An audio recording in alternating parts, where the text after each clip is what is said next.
Assalamualaikum. Waalaikumsalam warahmatullahi wabarakatuh. Bagaimana kabarnya hari ini? Baik. Sehat? Sehat. Teman-teman, sebelum kita belajar, marilah kita berdoa sesuai agama dan kepercayaan kita masing-masing. Berdoa dimulai. Berdoa selesai.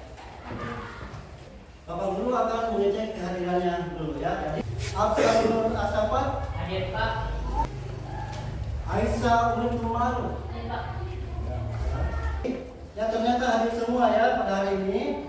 Menyampaikan ya bahwa pada pagi hari ini kita sudah akan masuk pada materi baru. Terlebih dahulu kita segarkan suasana. Saya minta untuk berdiri. Saya sedikit untuk penjelasan. Ya. Ini adalah sekalian aturan mainnya mengatakan apa yang Bapak katakan. Peniruan suara-suara. Ya. Ayam-ayam. Ayam jantan.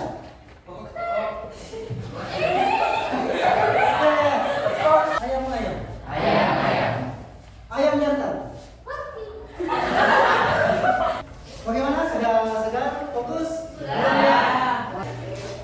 Seperti yang Bapak dulu negosiasi. Tujuan yang akan kita capai ada 3. Pertama, siswa setelah mempelajari teks negosiasi diharapkan mampu menjelaskan tentang pengertian dari negosiasi.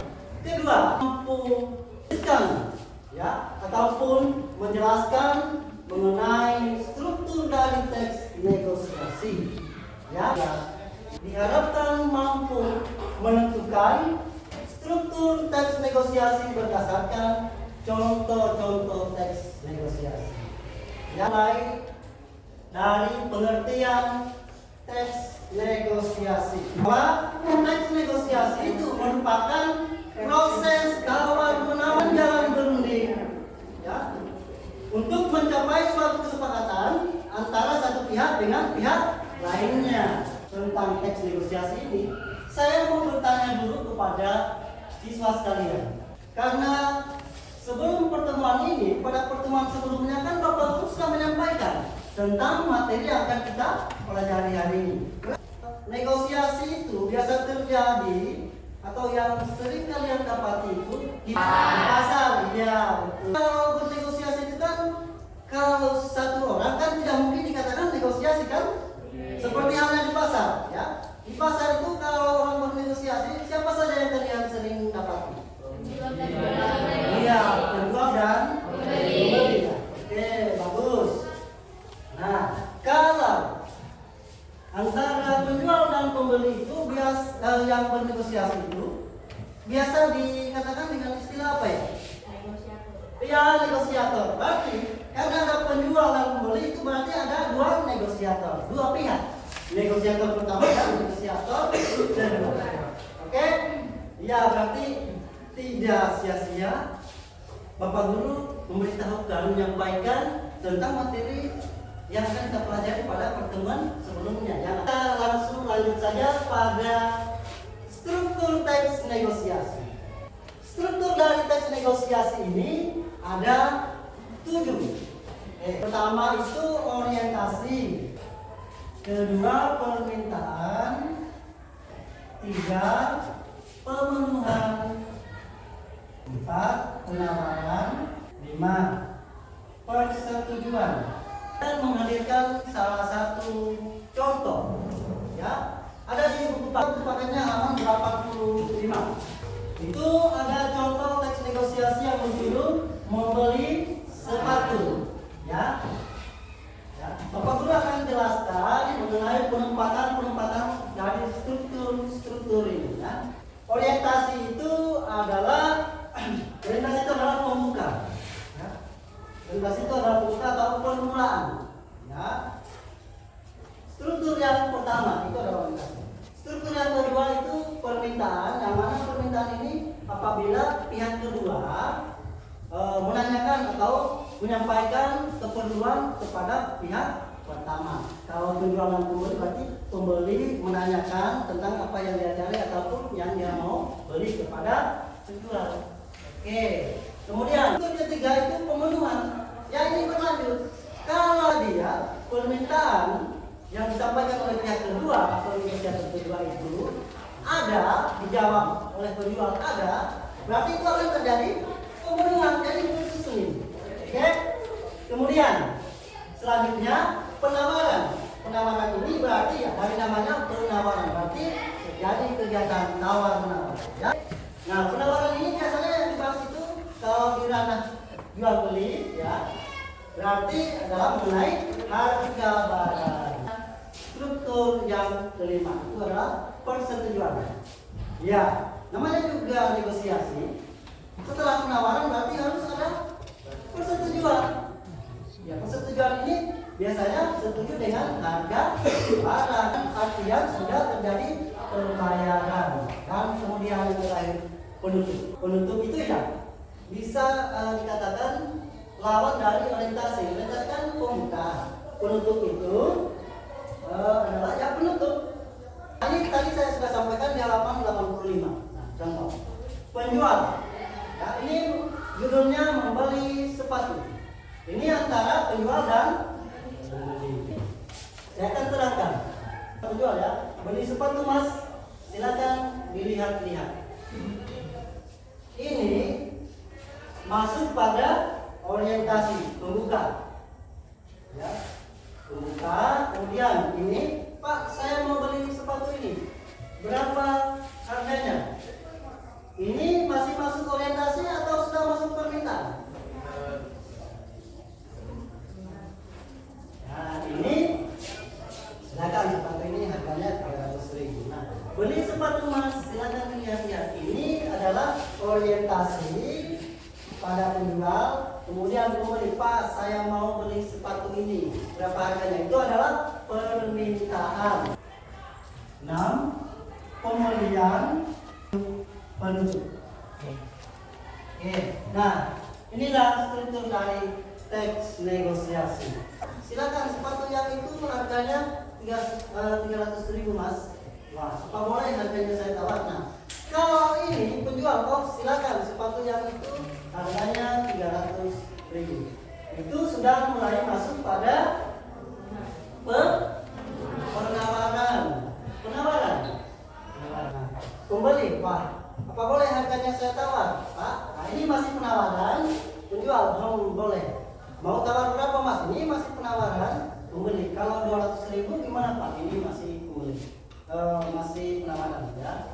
Waduh harga segitu terlalu rendah mas, maaf belum bisa. Ini masih penawaran. Kalau saya naikkan jadi 250.000 gimana? Ini masih penawaran. Kemudian naikkanlah lagi mas agar bisa menutup modal. Itu masih penawaran. Kemudian itu sudah persetujuan. Dan ini terima kasih Pak, ini uangnya. Ini adalah pembelian. Nah, ke poin ciri-ciri teks negosiasi. Ciri-ciri teks negosiasi itu ada 4.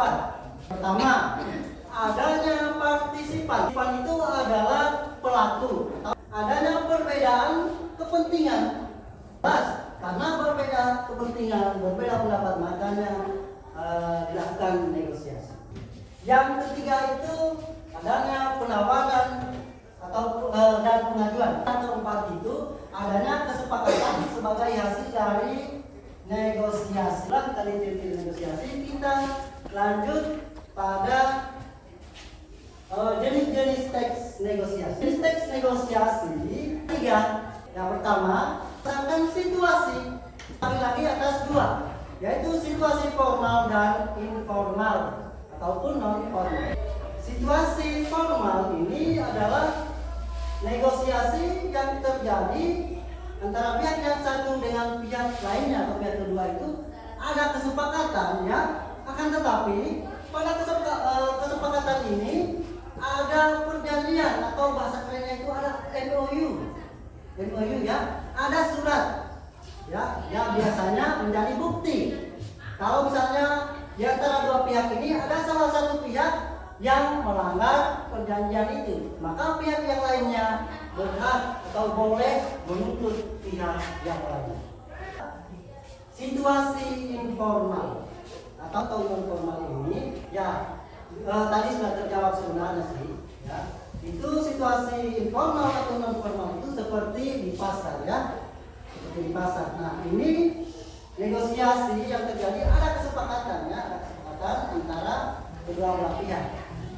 Ya, kemudian dalam negosiasi informal atau non formal ini dari bahasanya itu menggunakan ya bisa dibilang ya dikatakan bebas.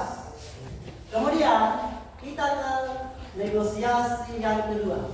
Yang kedua itu negosiasi berdasarkan pola penyajian. Ada dua itu, pertama ya, negosiasi lisan dan kedua negosiasi tulisan. Negosiasi lisan ini ya namanya ya berarti ada dialog lisan ya antara pihak satu dengan pihak kedua. Oke, negosiasi berbentuk atau penyajian tulisan. Ya, berarti ada teks negosiasi secara tertulis, baik berbentuk dialog maupun narasi. Yang ketiga, negosiasi untung dan rugi. Kalau negosiasi untung rugi ini yang merupakan yang ketiga itu terbagi lagi atas empat bagian. Pertama, negosiasi kolaborasi. Kedua, negosiasi dominasi. Ketiga, negosiasi akomodasi. Dan yang terakhir keempat, negosiasi menghindari konflik. Oke, biar lebih jelas saya sampaikan. Negosiasi kolaborasi ini anak-anak sekalian itu negosiasi yang terjadi ya pihak pertama dan pihak kedua ya kesepakatannya mereka itu mereka memperoleh keuntungan yang sama besar. Ya. Negosiasi dominasi itu kesepakatannya itu dilihat dari sisi keuntungannya ya. Hanya pihak pertama yang memperoleh keuntungan, yang lainnya mengalami kerugian. Sedangkan negosiasi akomodasi itu kebalikan dari dominasi. Kalau yang keempat itu negosiasi menghindari konflik. Itu artinya di situ antara pihak yang satu dan pihak yang kedua ini mereka itu kesepakatannya itu mereka sepakat untuk menghindari konflik supaya tidak terjadi konflik antara kedua belah pihak. Memperlihatkan juga menunjukkan bahwa dalam negosiasi itu ada kesantunan yang kita pakai dalam berbahasa, dalam bernegosiasi ya. Harus sabar, sebagai pihak pertama harus sabar. Ya, harus sabar ya. Sabar menghadapi pihak kedua ya. Kemudian yang kedua itu pihak pertama ya tidak boleh memperlihatkan rasa jemuh kepada lawan negosiasi. Kemudian yang ketiga, pihak pertama tidak boleh menunjukkan ataupun lebih tepatnya membicarakan hal buruk mengenai lawan bicaranya. Kemudian yang keempat, pihak pertama tidak boleh berbicara terus pada pihak kedua ya. Pihak pertama tidak membicarakan diri sendiri. Yang keenam itu pihak pertama itu harus fokus pada satu topik penting, yaitu adalah pihak pertama tidak boleh merasa dirinya selalu paling benar. Dan ada strik yang saya lihat di sini. Suasana itu kita harus buat menjadi santai. Kemudian memakai bahasa yang santun. Ya. Yang ketiga, ya, menggunakan pronomen atau kata ganti orang pertama yang mana? Ya saya. Kata ganti orang kedua yang mana? Anda. Kata ganti orang pertama jamak, yaitu seperti kami. Sampai di sini ada yang ditanyakan? Oke, Sarmila. Apa perbedaan antara negosiasi formal dan negosiasi informal? Ya. Negosiasi formal itu adalah negosiasi yang kesepakatannya itu ada semacam perjanjian atau MOU. Jadi pihak satu dengan pihak kedua ada kesepakatan untuk melakukan kesepakatan itu, ada bukti Sehingga kalau salah satu di antara mereka ada pelanggaran, berarti pihak yang lain bisa menuntut. Kalau informal, ya itu adalah negosiasi yang terjadi di pasar. Ya. Dalam penggunaan pasarnya itu bebas. Ada pertanyaan lain? Oke, Siti Asia. Pak Guru, apa contoh situasi yang memerlukan negosiasi? Situasi ya seperti di pasar. Ya, kalau dari segi situasinya sebenarnya banyak situasi. Ya. Bahkan ya di hal-hal yang paling penting, misalnya pernikahan itu juga ada negosiasi. Misalnya itu membawa ya biasa ya bahasa kerennya ya lampu naila atau gitu. Ya itu terjadi juga kesepakatan dan lain sebagainya. Dan apalagi ya di pasar itu antara penjual dan banyak Bapak Guru akan memberikan tugas ya kerjanya secara kelompok ya saya bagi semua sudah pada kelompoknya bebas. Sekarang Bapak Guru akan membagikan LKPD untuk masing-masing kelompok untuk dikerjakan. Oke, baik.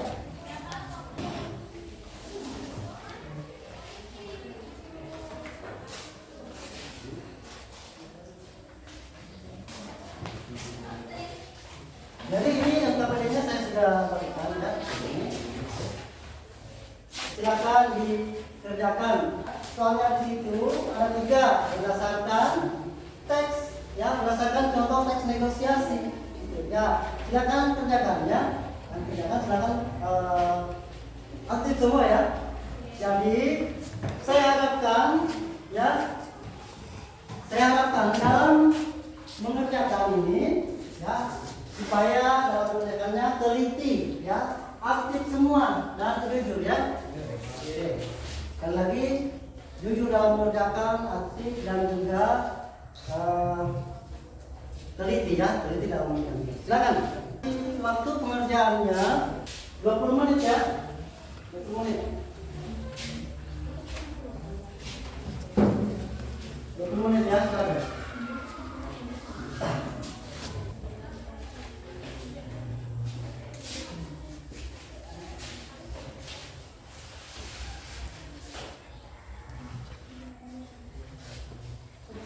Ada kendala?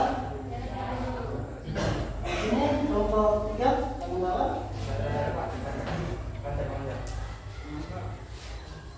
Kelompok 4 bagaimana?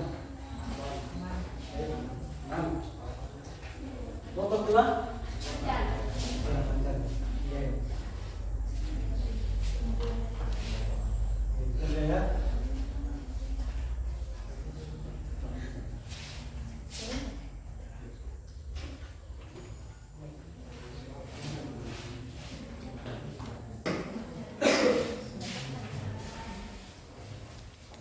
Jadi sekali lagi saya ingatkan dalam mengerjakan ini ya harus teliti ya, teliti jujur ya dan aktif semua ini. Jangan ada yang kerja pas ini. Ya tapi alhamdulillah saya lihat ya aktifannya ini semua. Oke.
Sudah ya?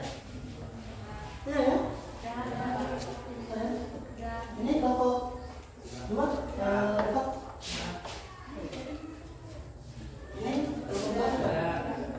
Oh iya.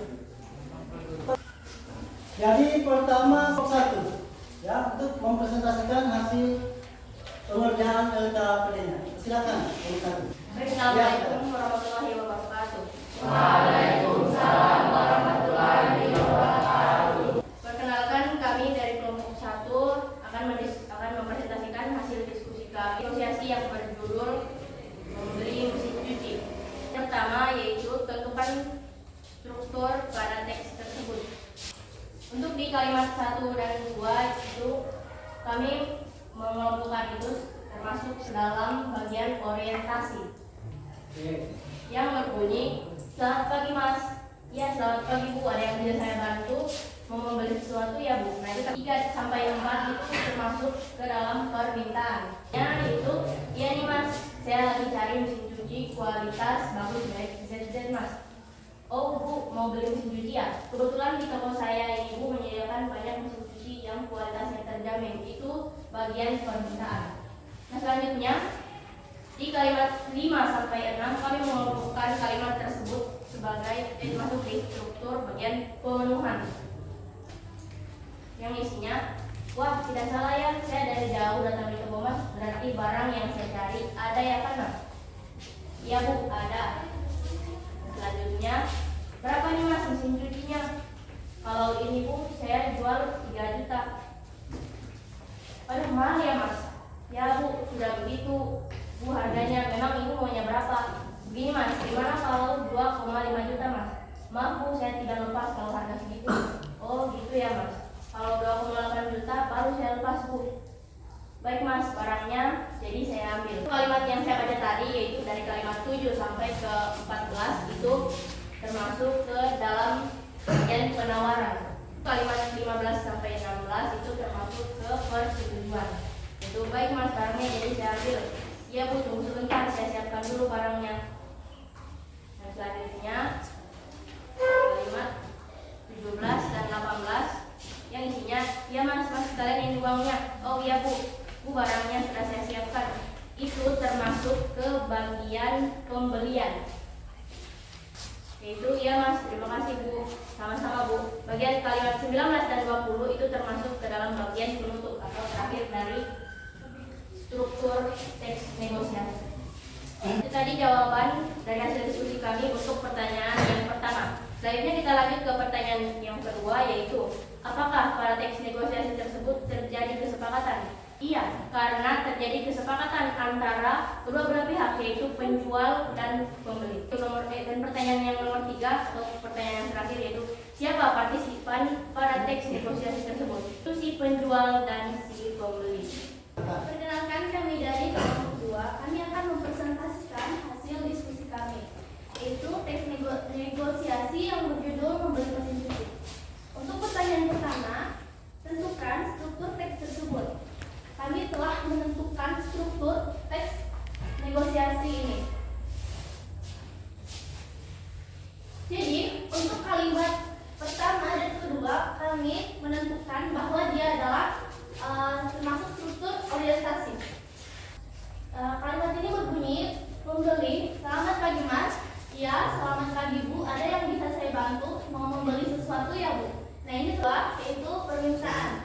Permintaan yang berbunyi, ya nih Mas, saya lagi cari mesin cuci kualitas bagus merek Zizi Mas. Oh iya Bu, beli mesin cuci ya, kebetulan di toko saya ini Bu menyediakan banyak mesin cuci yang kualitasnya terjamin. Dia berada pada kalimat 5 dan 6 yang berbunyi, wah tidak salah ya, saya dari jauh datang di toko Mas, berarti barang yang saya cari ada ya kan Mas? Iya Bu, ada. Nah,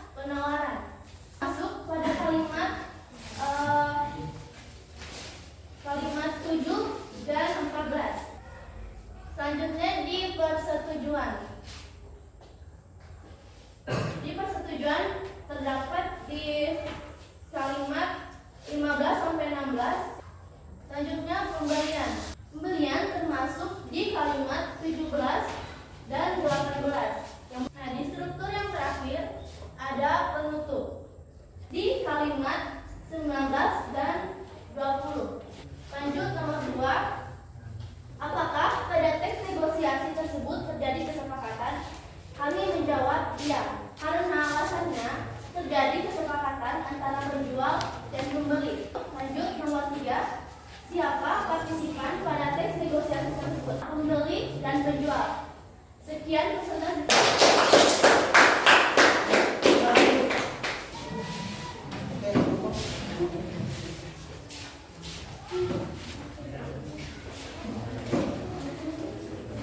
Ya, kembali di tempatnya masing-masing.